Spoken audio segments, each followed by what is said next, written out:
required to combat climate change. It feels like I'm just sweeping the deck of the Titanic. You see, entire systems must alter in order for this planet not to explode. A tremendous amount of rethinking needs to influence the way we do everyday tasks, but it does no good to sit at home and just focus on minutiae. We've got to see the bigger picture. And the bigger picture means a change to our current infrastructure, from the heating system in an aging building like this, to how we work and move as citizens of this planet. Today, Professor Ken Gibb from the University of Glasgow has come to speak to us about a project he's working on that seeks to do something radical. I mean something radical, shaking up the foundations of our city's literal foundations. Pre-1919 tenement sandstone buildings like the one I live in, just down the road, comprise over a fifth of Glasgow's housing stock, and they leak a lot of carbon, severely limiting the UK's efforts to meet net zero emission targets necessary to combat climate change. Climate and housing researchers know that a major improvement is required. So Professor Gibb is going to tell us about the retrofit of a tenement block in the south side of Glasgow. And the aim is to make it as energy efficient as a modern build. It's a project that's created a lot of stir because it is a Herculean effort with potentially huge outcomes. But all of this comes at a price. And who's willing to pay it? Join me in welcoming Professor Ken Gibb, Director of the UK Collaborative Centre for Housing Evidence at the University of Glasgow, to share a report of his work on this initiative, exploring the study's implication for the future of the city's residents and the sustainability of Glasgow's tenement housing.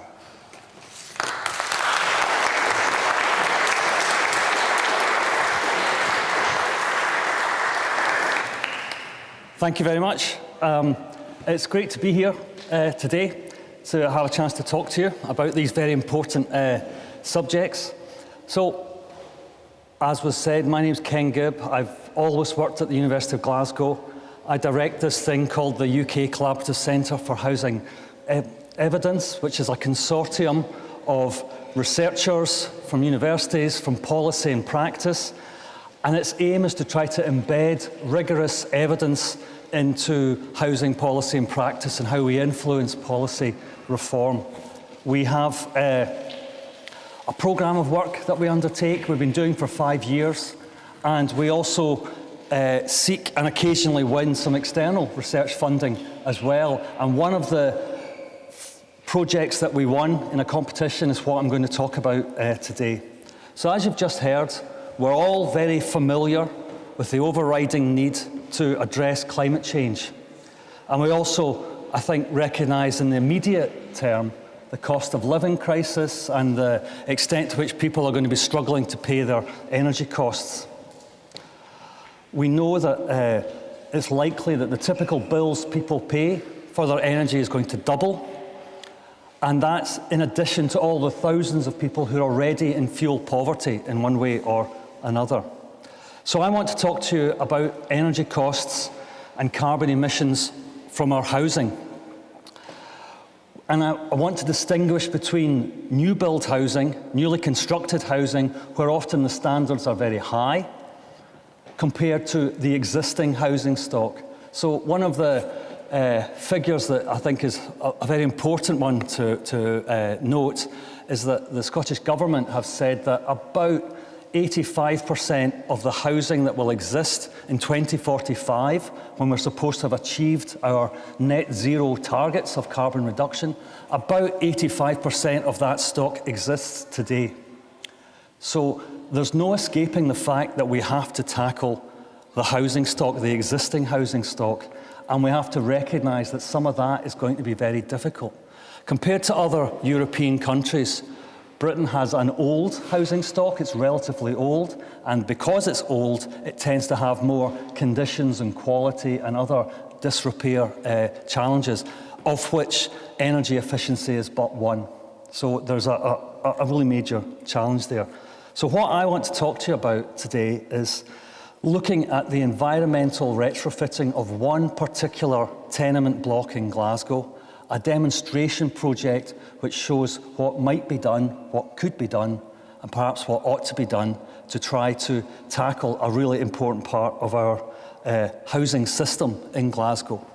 And Glasgow's not unique to having a lot of tenements, of course. Edinburgh also has a large number of tenements. So really does urban Scotland as a whole, but it's particularly important in Glasgow and Edinburgh.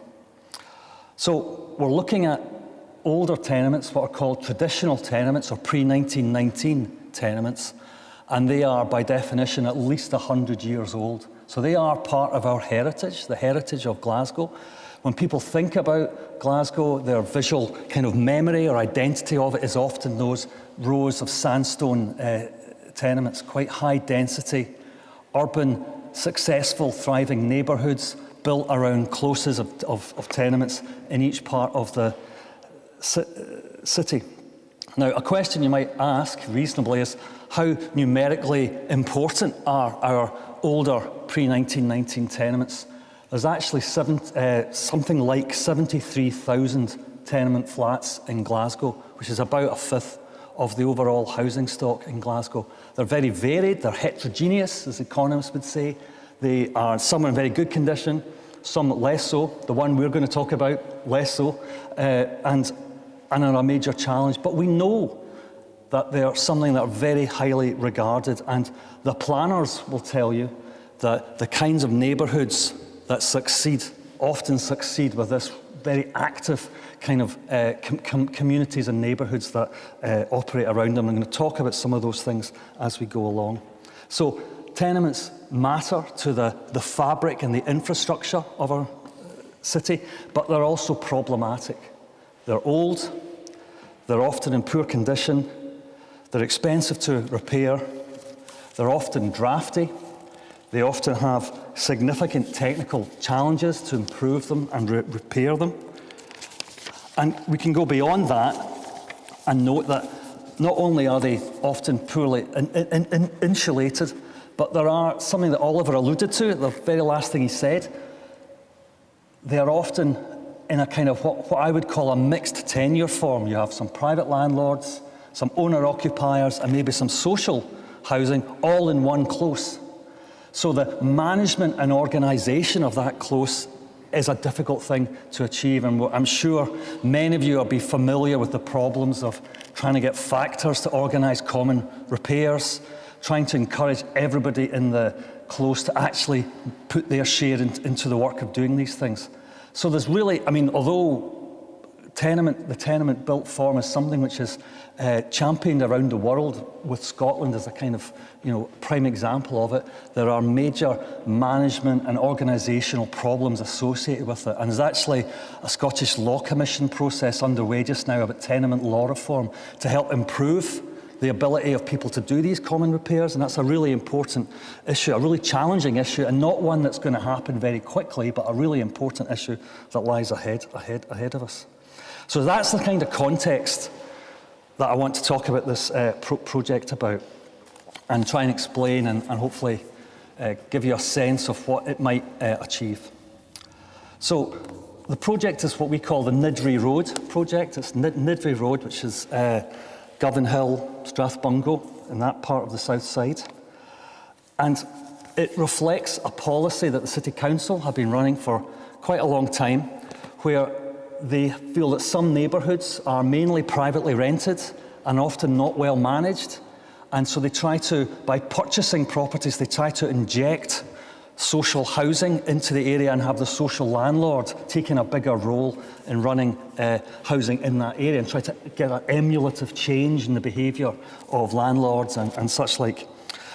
So the housing association that we are working with, Southside Housing Association, with the help of the council, purchased this block, this single close, with a view to refurbish it so they could let it out as social rented housing.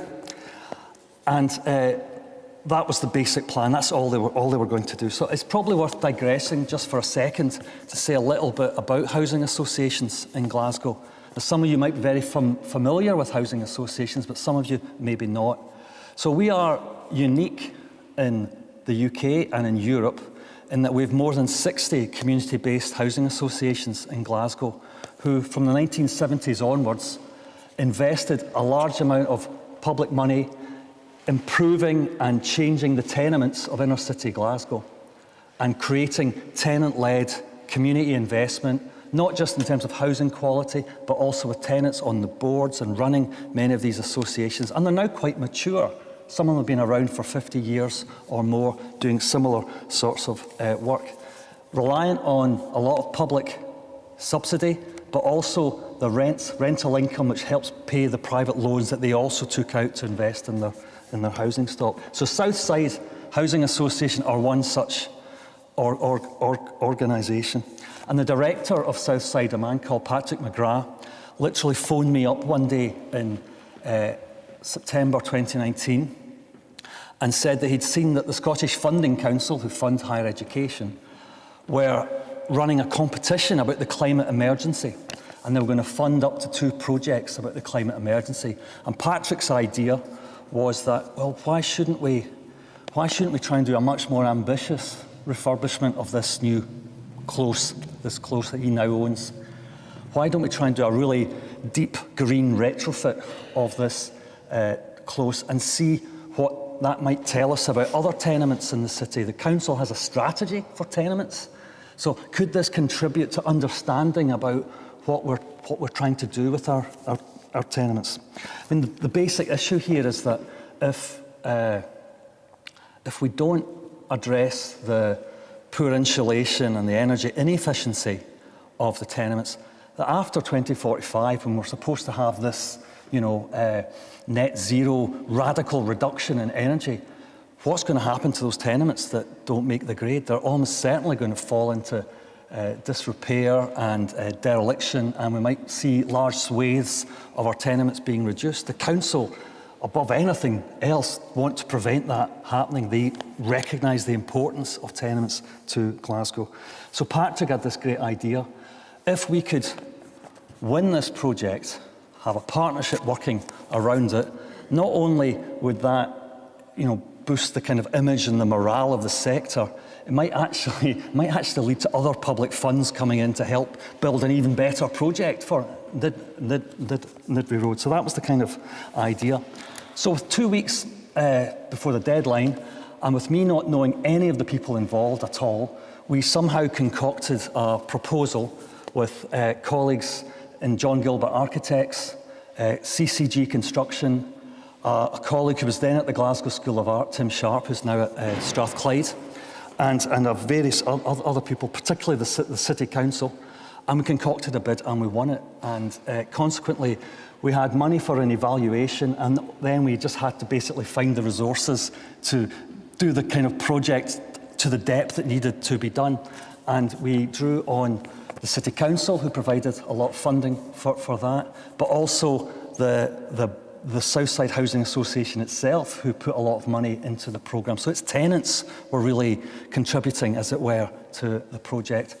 And we also eventually got some resource from the government as well, who paid for air source heat pumps, sort of a grant that they were willing to do. So the idea then was to have a kind of demonstration project and see what learning and what scalability, how replicable this could be in trying to, really teach us things about what was going on there. So let's just step back before I tell you a bit more about the project and about the evaluation we did, or we are doing. Nidby Road is in the inner south side. It's at the border of Strathbungo East and Govan Hill. It's about a block away from Victoria Road. It's about 5 minutes drive away from Junction 1A on the M74. And the close next to the close we're working on, 107 Nidby Road, the close next to it is adjacent to the entrance to Queen's Park railway station. So give you a sense, it's a really inner city, inner south side block. The building's a single close. It's 4 stories, 8 flats, all 1 bedroom. It's 120 years old. It's a red sandstone tenement. It's absolutely bog standard. There's nothing fancy about it whatsoever. It is, it's not in a conservation area, and that will turn out to be quite significant later on. It's absolutely standard, and it was in pretty poor disrepair. So it's had its electrics put in, it had gas boilers put in, there were kind of modern kitchens in it, well, relatively modern, but there'd been no fundamental improvement work done to it ever since it was built. And it had been owned by a private landlord in the past. So that's kind of what the project took on. Now, it's also worth saying that just the purchase of the property and the basic refurbishment which would have to be done to make it into a lettable proposition as a social housing provision was going to cost a lot of money before we even started thinking about this retrofit work as well. So one of the features of this project is it costs a lot of money. There's no getting away from that. But it is, I'll keep saying this, it's a demonstration project. It's seeing what's possible with this very old building in the current sort of phase. And one of the things the architect, Chris Morgan, said to us was that the block was particularly difficult because of the angle it was at. It had north-facing windows at the front and south-facing windows at the back. The north-facing windows basically draw the cold. There's no other way to put it than that. And the windows at the back were quite small, and so they didn't get much benefit of heat coming from outside from the south. Clearly, if you had a different trajectory of a building, you wouldn't necessarily have the same sorts of problems. But one of the things that led them to think was what we ought to do is make bigger windows at the back. You know, it's a pretty simple thing to do, but more glass, triple glazed windows right enough, but more windows at the back would actually generate a lot of heat in a natural sort of way. So that's the kind of one of the many challenges that we talked about during the life of the project. So let me just say a little bit about the evaluation. The evaluation itself is a 5-part exercise. We do something, first of all, called an evaluability exercise, where you get all the partners together, the builders, the council, the housing association, the architects, the academics, and we talk about what we're trying to achieve with the evaluation. What's the point of it? What kind of change are we trying to make in doing this? And that's a really good way of getting all the partners to kind of buy in to the actual utility of doing this evaluation. It makes them much more up for it from the very outset, and actually that buy-in is a really important aspect. Secondly, we've done how can I describe it? A conservative cost-benefit analysis of the project, of this deep retrofit, compared with 2 other options: demolishing and rebuilding the property as a modern tenement, or a slightly less exciting or less radical retrofit, which was actually the government's proposed standard at the time, called ISH 2. I'll talk more about that in a few minutes. And comparing those two to our model and seeing which one had the best benefit-cost kind of outcomes. So we've done that, and it's published, and it's had quite a strong reaction from people, but I'll talk more about that later on. We're also doing something called a process or narrative evaluation, where we try to work through all the decisions that we had to make and how they worked out in practice, and try to think about the implications. That stuff's really important for thinking about the replicability of this work. As you're going to hear, we had some real issues with planning, and that's knowledge and information, and the decision-making process we went through is going to be really important for any other housing association thinking about doing this sort of thing. Fourth, we are just embarking on what we call the energy consumption and comfort analysis. So we have sensors in the buildings. The building's now completed. The work's been done, and tenants are moving in right now. There's 8 social tenants moving in. They've all signed up to be participants in our research.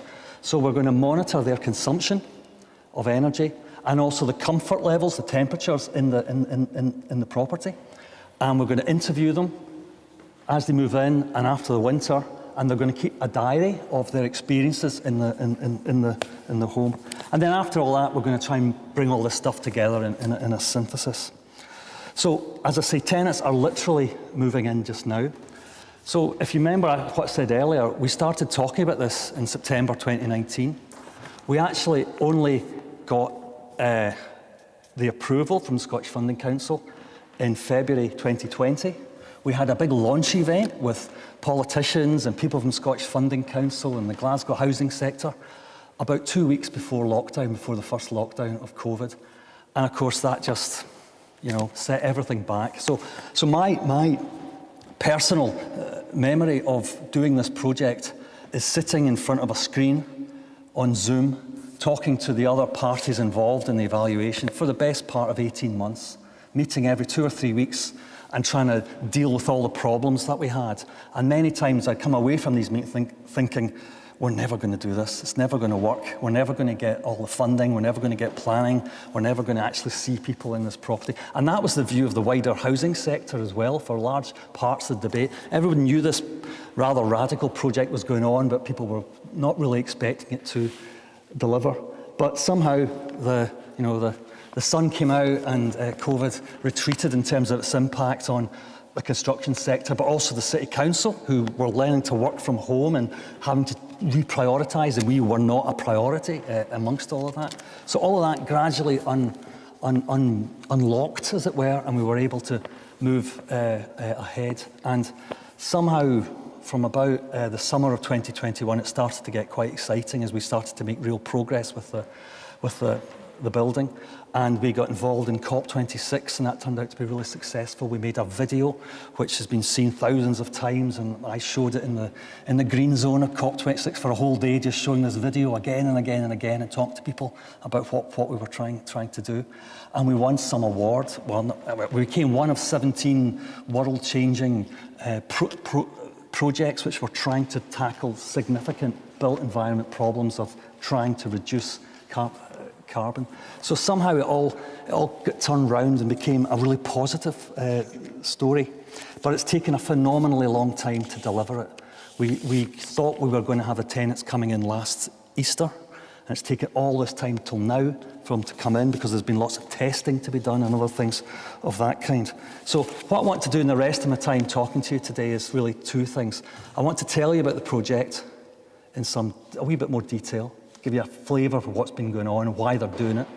And secondly, I want to try and tell you about what we think the benefits of this model actually are. So the first place to start with is to think about what's our underlying theory of change. What is it that we're trying to achieve here? And it's what the environmentalists or retrofit people call a fabric-first approach. And what fabric-first means is that you insulate the property in such a comprehensive way using external insulation, internal insulation, draft proofing, airtight mortar around the whole insides of the building, that you actually reduce the demand for energy significantly. So it's not that people will be actually wanting to expend as much on their heating and their hot water, etc. The building is so much warmer and drier that you simply don't need as much energy. So purchasing renewables like air source heat pumps or other forms of renewable energy is much more practical because you need much less of it. You've actually reduced the fundamental demand for energy and for carbon. That's the bottom line. But that's expensive, and it's obviously expensive in a tenement which is old and falling apart and not in good condition. So we're pursuing this fabric-first approach with renewables as the preferred energy form for the lower amount of demand that would exist if in theory this all works out in practice. In addition to that, it also raises an important point that if this is going to work, the occupier, the user, the resident, the tenant, they have to use the building as it's intended. So the key thing with a fabric-first approach to this, with this airtight insulation, is that they have to use the ventilation system properly. So you really have to have the ventilation system on virtually all the time. And it's not loud, it's quite quiet. But by having that on, you're drawing out the old air and you're bringing in new air, and it's warmed. So if you do that, you won't get condensation, you won't get those sorts of problems, which you can get if you don't have the ventilation working right. So one of the things we're doing in Nidby Road is we're doing a lot of engagement with the tenants to understand how they can get the best use out of the building that they're in. Now we have colleagues that we've worked with before in a housing association very close to here, Queen's Cross Housing Association. And they have done a similar kind of retrofit to multi-storey blocks of flats in Woodside. And they have got that to work in exactly the same way. This airtight insulation, the ventilation, they've done training with the tenants, and it works. And, and this is really the bottom line. The bottom line is that those tenants have reduced their energy bills by 80 to 90%. That's the trick in all this. That's why it's so important. If you can imagine having to only pay 10 to 20% of your energy bills because of the way the building keeps you warm and comfortable. It's a really big prize if you can achieve that. So that's what's lying behind all of this. A really big reduction in carbon, not expending a lot of carbon by building new homes, because there's so much embodied carbon in demolition and new build. You're doing away with all of that. There's still embodied carbon in the work that's done, but it's much, much less than would be the case if you're building something new.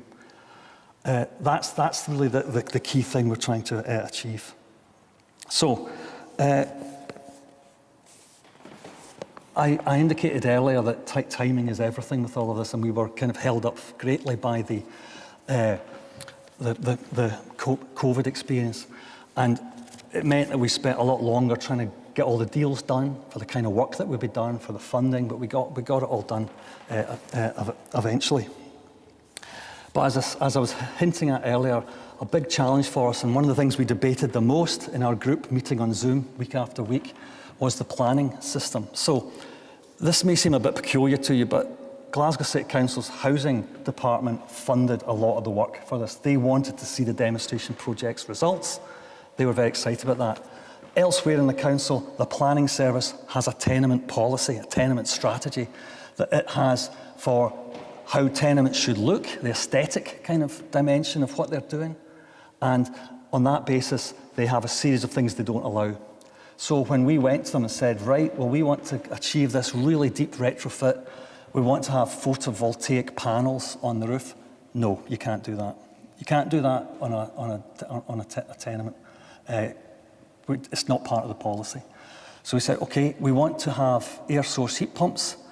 No, you can't do that. We can't have anything external in the back of the building, actually sitting off the properties.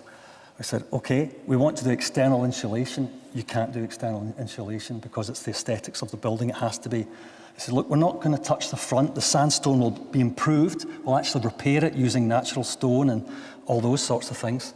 We're going to put internal insulation at the front of the building, but not anything external in the front of the building. So there's kind of wood fibre acting as internal insulation at the front. And they said, surely we can do some external insulation to the rear of the building. And there's a gable end, which is kind of three-quarters of a gable. It's hard to explain. There's a little office property that between the two tenement blocks, which means that there's a gable on the side, on one side. And eventually said, okay, so they allowed us to do this external insulation on the side and the back. And we said, what are we going to do about this? It's just crazy that we're trying to do this really profound retrofit, but you're not letting us use renewables, heat source pumps to work. So eventually they agreed that we could have a kind of bike shed at the back of the building where we could put air source heat pump units into, and then we could basically wire them up to the property, but they'd only stretch as far as the ground 2 floors. So the ground 2 floors have got air source heat pumps. The top 2 floors have got new gas boilers in them. And I suppose the value is that at least we can do a comparison of the energy use and the cost between the two. But we would have rather have had all 4 floors, but we weren't able to do that. So there was a real push and pull with the planning service because this was precedent setting. Nobody had attempted to do this before, and they were just, they are primarily interested in the heritage and the protection of the tenement built form. So they saw a lot of what we were proposing to do as threatening that, was we were trying to argue, we're trying to keep this building. That's what it comes down to. We're trying to maintain the tenement stock. So eventually we won enough of the argument that we could achieve most of the things we wanted to achieve, and that's how it often goes. So we got there. So I said earlier that we did this cost-benefit analysis, so let me just say a few words about it. What we're trying to do is compare the 30-year costs and benefits of the retrofit we've done with a demolition and a new build, and with something called ISH2, which is effectively, if you know your energy performance certificates, you might know that government's trying to get the lowest level of these, effectively the most energy efficient levels, and they're trying to get social housing to go from C, which is quite high for housing, to B by the mid-2030s, although they're currently having a review of what that's going to actually look like. So the other retrofit we were looking at was achieving an EPC B level, which is still a big, big improvement on what the tenement would achieve, probably. So the cost-benefit analysis tries to measure all the costs of those three options and all the monetary benefits of all those three options, and does this financial accounting called discounting, which tries to work out the value in today's prices. And then you can compare them directly and say, this has extra benefit to society, this has less benefits to society. And what we found categorically was that under no circumstances was the demolition new build worth doing. So basically, the cost of carbon was so high that the demolition new build couldn't be made any economic sense. So the cost to society over the next 30 years was such that you would want to try to retain as much of the stock as you possibly can. That's a big, simple lesson that we've derived. It's actually much harder to tell in strict financial terms between the two retrofit options as to which was the best. But the thing that we did find was that if society values carbon loss as a very high thing, as a very valuable thing, then our retrofit's the most valuable option. And the idea is this, and this is what the government says, the UK government says, that they have different scenarios about the cost and the value of carbon capture, carbon reduction. If we don't do very well at it, and we don't reduce carbon emissions, the value of each bit of carbon that you do reduce is worth much more. So this is a kind of pessimistic view of the world, which says that we're not going to reduce carbon as much as we want to. If that's the case, then this kind of retrofit in Nidby Road is the best option, because carbon's valued much more, and it makes a much bigger carbon saving. So I said earlier, this still costs a lot. I will give you a sense of how much it costs. About the project overall costs about £1.4 million. That's the purchase price, the basic refurbishment, and the retrofit. But it's not the case that the retrofit costs £150,000. It costs about £40,000 per unit, because the rest of the cost is the basic refurbishment and the purchase price. But £40,000 a unit is an awful lot. No one's seeing it, isn't. These are one-bedroom flats in Govan Hill, Strathbungo. If properties were of a similar condition in the West End or in other parts of the South Side, you'd expect it to be much more expensive than that. But it's also about the condition. The property was in bad condition as well.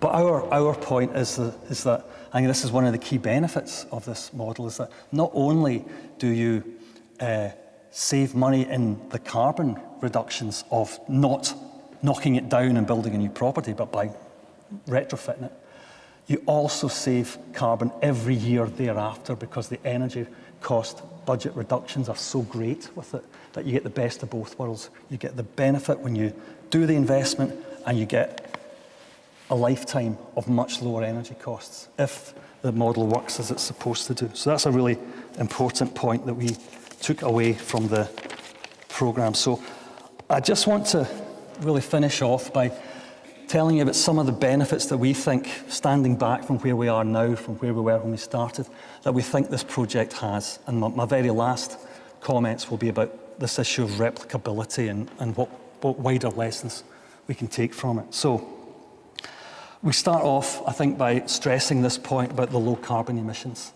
This double whammy impact, which is a positive double whammy, that it's a much better deal doing this work than trying to rebuild something else. But secondly, it's a much better deal because actually, compared to a new build, we think there will be lower carbon emissions from the retrofitted tenement than there would be by building a new property, actually into the future, because actually, unless people build these things with this kind of passive house thinking in mind, it's not going to be as good at reducing energy as what we're doing with the old tenement. And that's quite amazing, but that's what the evidence does suggest. Second thing that we're doing with the building is we're doing something called wastewater heat recovery. So once you've reduced energy demand for space heaters and things like that in this way, most of your energy bills come from your use of hot water.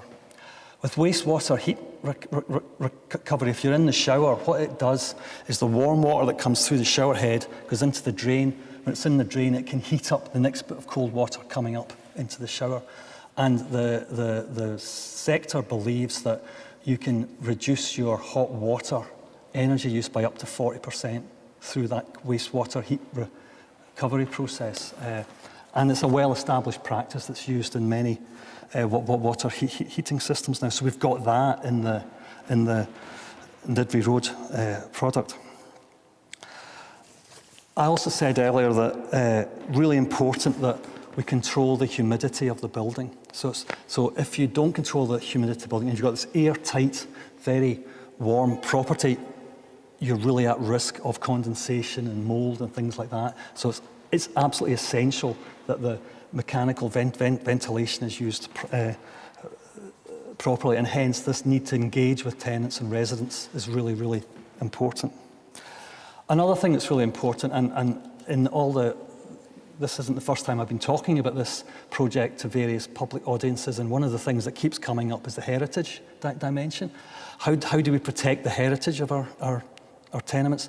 We spent a lot of resource in the project trying to protect the external facing front of the tenement, stonework and such like.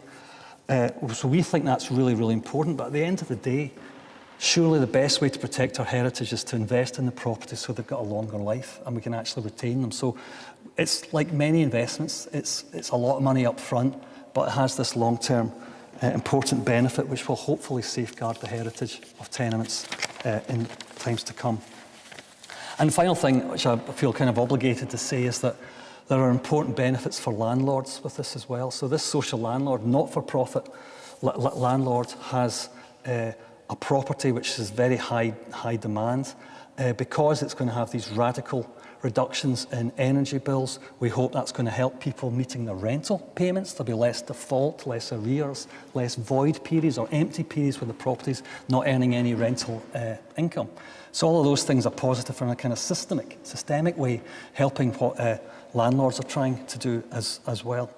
So we, at this point, have no reason to think that the properties will not generate this 80 to 90% cut in fuel bills. The proof of the pudding is right now. We're going to see how the tenants get on over the next few months and years.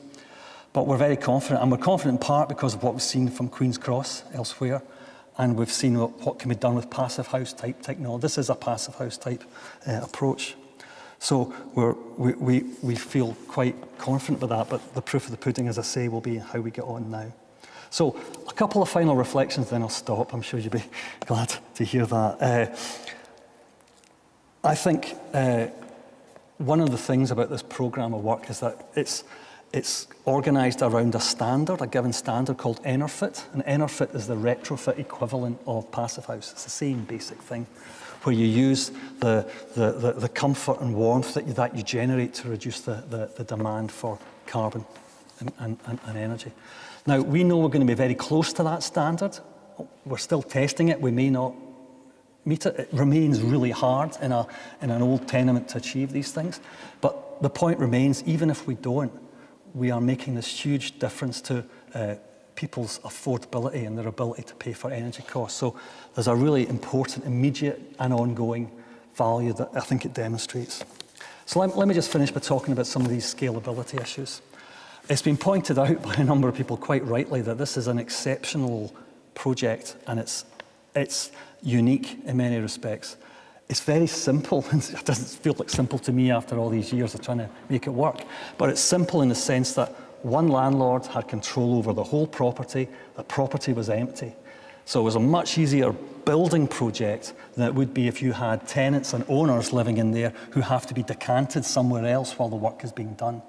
So one of the lessons that we've tried to learn, and it's an ongoing thing, talking to the council as well, is how do you phase the work?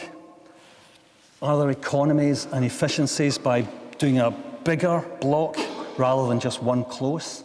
Can you make savings, and can you actually help people decant them for shorter periods of time so they're not out their houses for too long.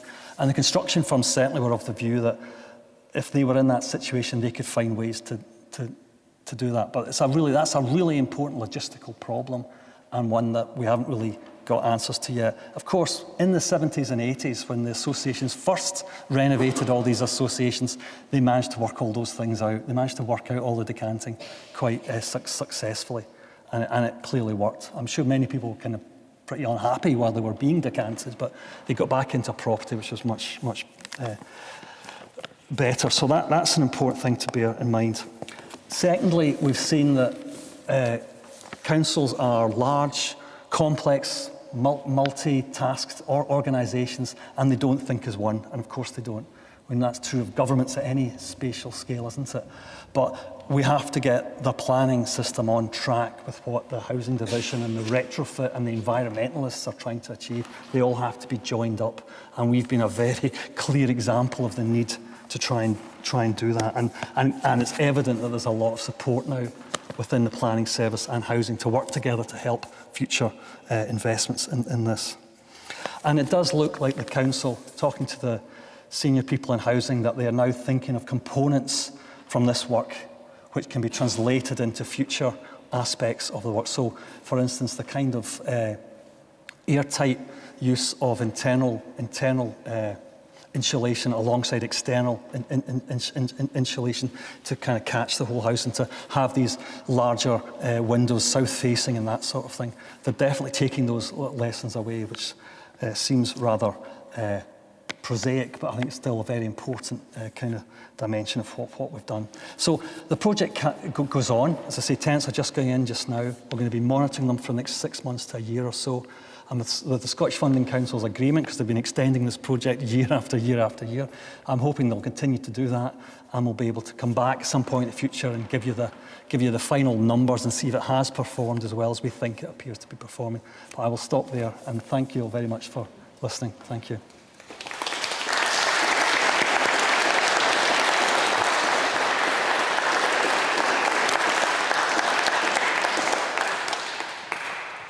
Thank you very much, Professor. I've indicated to Ken that there would probably be questions afterwards, and I've got a roving mic to take around. We'll have time for some. Excellent, 1 and 2 I see now. I'll just set the parameters, though, of time. Shall we aim to finish in about 15 minutes? So if you want to speak, try to get my attention as soon as you can. I'll start here with a question. Could you stand?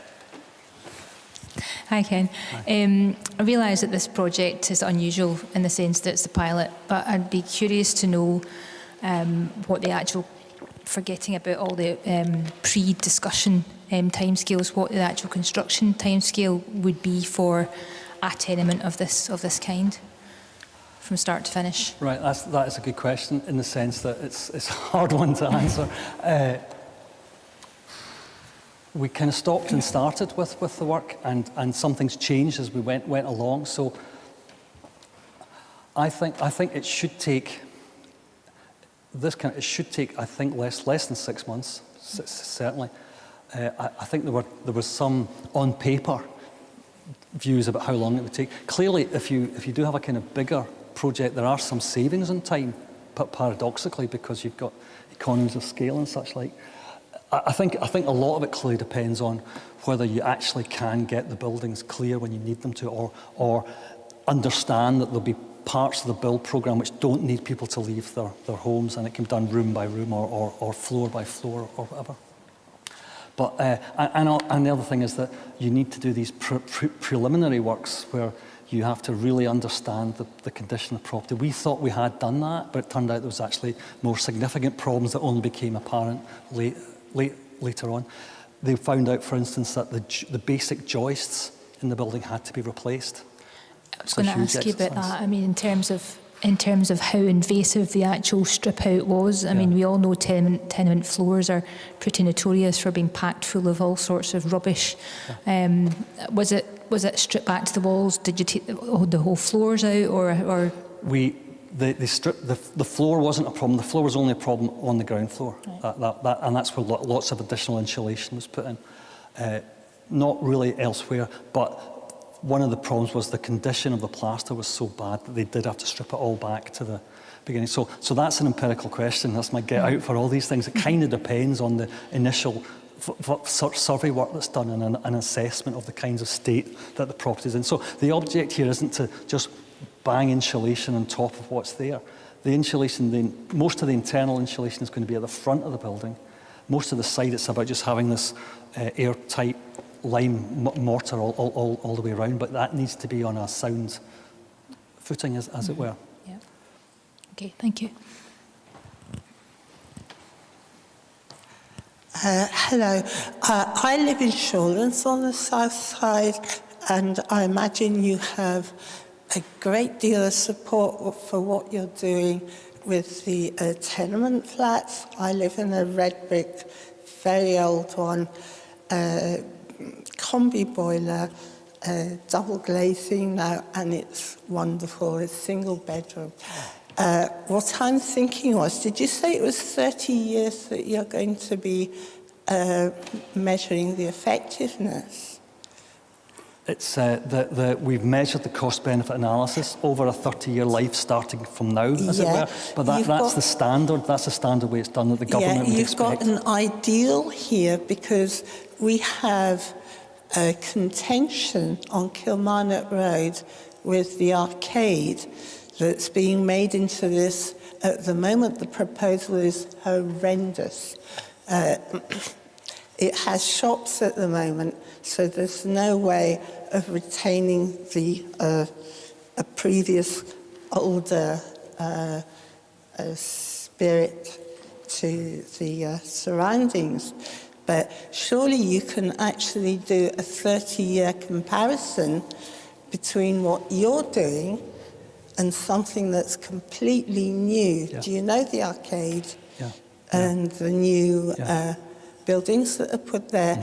You could make a 30-year comparison to see, A, how it affects the social environment in the south side, B, how cost-effective it is over 30 years, whether making these new boxes, it's like caged chickens. Yeah.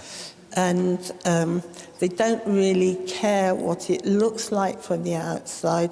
It's going to be an eyesore on Kilmarnock Road, but at the same time, is it more cost-effective than what you're doing ultimately? Yeah, well, I guess the issue is, from our point of view, is what's the kind of environmental burden that's attached to it, and how does that compare with something like what we're trying to do? As I say, I've been really struck by a number of new build projects right now, unless they're explicitly trying to achieve these things, often perform less well, considerably less well. And actually, one of our colleagues who are working with is really concerned with what he calls the performance gap, that a lot of projects don't achieve what they are theoretically set out to do. And of course that includes us, and why we're testing the outcomes over the next year or two is to try to see, well, how big's the gap in performance between the theory and the practice, because we need to... Yeah, definitely. Thank you. I see a question here. Hi, this may be quite a technical question, but for the cost-benefit analysis, you mentioned the value of carbon loss. How was that derived? And so minor second question, is the cost-benefit analysis available? Like, is it published? I want to read it. Yeah, I'll answer the second question first. So yes, it's published. We have my centre has a website. If you just type in housing evidence into Google, and you'll find this cost-benefit analysis report published about February or May this year. You'll see it's all there.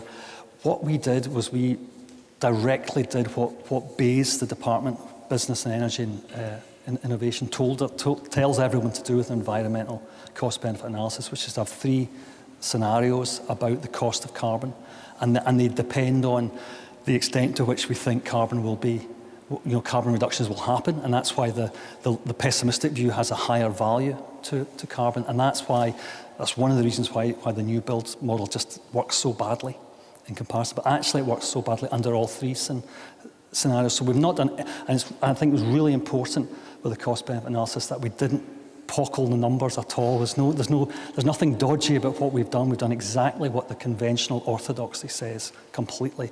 And what you do is you have sensitivity tests and you have assumption tests, and we report all that in the report. Hi, I think you told us this, but can you just clarify for me? I mean, essentially, you didn't put anything on the outside of the tenement at the end of the day. You concentrated on insulating the inside with thermal plaster. Right, we did. We did external insulation on the rear and on that 3/4 gable end. Right. It's a thin rendering with a special material. I can't remember what the material is. I'm not a technical building technology person, but it looks like a render basically, but which is very familiar in Scotland. And actually looking out the back of the building, it doesn't look that different from everybody. It's not garish or anything like that. Yeah. So aesthetically, there wasn't an issue. But the front looks fantastic because basically it looks like it is, and the sandstone has been improved, and the pointing's been done. But it's exactly the same as it was, and it's just cleaned up. It just looks cleaned up, which is what it is. Thank you.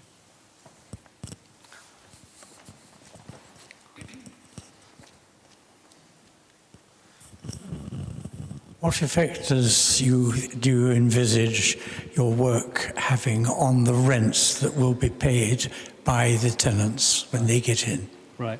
Well, that's an excellent question, and very, very important. The housing association sector and the council sector as a whole are being tasked by government to achieve these higher levels of energy efficiency, to get to EPC B or whatever it will be. Currently it's C for the first standard, but the second standard will be higher. All of that has to be paid for, obviously, and it's paid for by two ways. There is some government funding for it, but for instance, for the first standard, about 90% of it came from rents. So an element of not just the people living in the property, but all the tenants of Southside Housing Association, part of their rental payments will be contributing to that investment.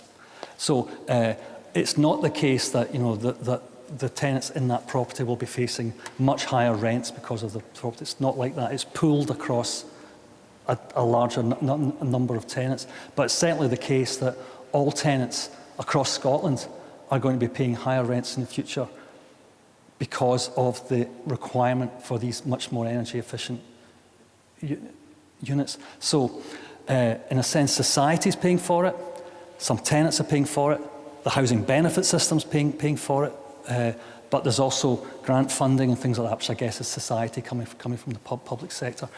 What's interesting about that is contrasting that with how we might induce or incentivize private owners and private landlords to invest in these things, where the burden falls more squarely on them, and what benefit will that have to their capital value? That's an open question. It's quite a disputed question about what might happen to house prices of improved properties versus unimproved.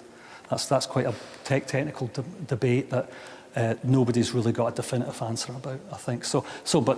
But yes, everyone in Southside is making a contribution towards that cost, but it isn't going to make social rents unaffordable. It certainly is not going to do that. So when Southside allocated the housing to people on the social housing waiting list, they knew they were getting a social rent property, which would be at social rents consistent with the rest of the properties that they have, so that there wouldn't be an excessive burden in that sense. But it's still the case that Southside are putting a huge amount of money into this project. That's undoubtedly the case. Thank you very much. One more question. Thank you, Oliver. We live in a listed tenement, which happens to be factored by a housing association. Yeah. Now, I believe that Historic Environment Scotland is also tackling this problem from the point of view of buildings that are listed or in conservation areas. Would you consider linking up with them and providing a kind of addendum to what you've already studied and published? Yeah. We're talking to a lot of people involved in the heritage community, some very good people in Glasgow because of the nature of our housing stock. We've been involved in events and seminars where we've spoken on the same platform, and there's clearly I've actually been really impressed by the heritage community's willingness to get involved in this. It seems that they are really up for trying to find the kind of solutions that we've been talking about today, but there are certainly other parties who are less enthusiastic about it, shall we say, and also, there are fundamental issues about cost and resource. But it's clearly a challenge to think about how you maintain energy efficiency with the internal works that we're talking about here in a conservation area, and how you can do that, because a lot of that's about the internal aesthetic of the building. It's not just the external one, and these are debates still to be had, but they are going on. They are going on. Good. Can I just add by putting in a plug for, it started as a book, but is now on a website, for those who don't know, called Under One Roof. Yes, yeah. Which really is an encyclopedia. Yeah, it's for brilliant. anybody It's living in brilliant. the I agree. tenement. Yeah. Thank you very much. Thank you, Professor, for taking the time to come and share this project with us. Went out for a second. It has been fascinating, and we're very, very grateful. Can we show our appreciation? Thank you very much.